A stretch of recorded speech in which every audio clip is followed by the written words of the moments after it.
Səhər açılandan bütün saytlarda xəbər gedir. Məzahir Pənahovun oğlu arvadını döyüb. Mənim nəyimə lazımdır? Döyüb də.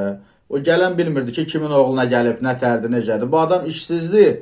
Los Angeles'də 2 milyonluq villada qalır.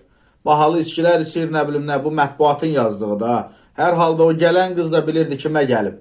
Və burada bir məsələ nədir? Bu ölkədə yüzlərlə, minlərlə oğlanlar var ki, gündəlik səhər çıxırlar, axşam gəlirlər, amma yenə ailələrin çox çətinliklə dolandırırlar. Bax, əsas sual budur ki, bu 2 milyonluq villanı işləməyib qazanmaq olursa, onda bunun yolunu bizə də göstərin, biz də eləyək. Hansı ki, Məzahir Pənahovdan, elə onun oğlundan da qat-qat artıq kişilər var ki, bu ölkədə kirayədə qalır, evi yoxdur, o qohumun evində, burada çox çətinliklə günü 2 manatlıq yerlərdə gecələyir. Bax, bu pul hardan gəlib? O ki, qaldı hesablamaya, bəli, 679 ay işləməlidir ki, Məzahir Pənahov ayda 3000 manat maaş alır.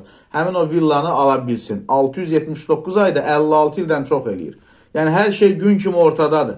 Sadəcə indi ola bilsin saytlar, belə deyək də, icazə veriblər deyə onu tənqid ediblər. Amma hansı ki, bir il əvvəl biz Məzahir Pənahovu, ümumiyyətlə bu seçki strukturunu tənqid eləyəndə, bir çox adamlar ağızlarına su almışdılar ki, yəni heç nə yoxdur sanki. Bugün sadəcə icazəli tənqiddir, eləyirsiniz eləyin. Amma burada əsas məsələ bir daha deyirəm. Odur ki, bu 2 milyonluq mənzili işləmədən necə qazanmaq olur? İnşallah ki, bu məsələyə, bu suala aydınlıq gətirirlər.